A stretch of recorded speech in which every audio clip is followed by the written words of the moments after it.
90% des gens ne savent pas ça en crypto et ça peut coûter cher. Avant que je te dise ce que c'est, abonne-toi comme ça tu ne feras pas partie de ces gens-là. Si tu détiens du Bitcoin sur une autre blockchain qui n'est pas sa blockchain native, la blockchain Bitcoin, eh bien je suis désolé de te le dire, mais tu ne détiens pas réellement du Bitcoin. En réalité, tu détiens un token, un jeton qui est indexé sur la valeur d'un Bitcoin. On dit donc que sa valeur est peg sur celle du Bitcoin. Pour expliquer les choses un peu plus simplement, c'est comme si tu détenais un titre qui représente la valeur d'un Bitcoin.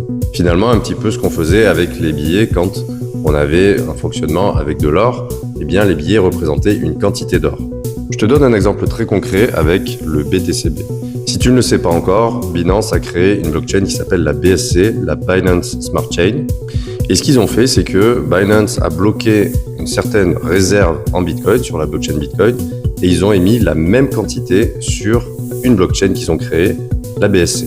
Donc pour résumer, eux ils gardent les bitcoins bien au chaud sur leur blockchain, donc les vrais coins, et ils te donnent en échange un token, un titre. Certes, ça a ses avantages, notamment le fait que tu vas payer moins de frais quand tu vas faire des transactions ou si tu veux trader le bitcoin. Et crois-moi, c'est pas une très bonne idée si tu veux réellement détenir du bitcoin et globalement n'importe quel coin.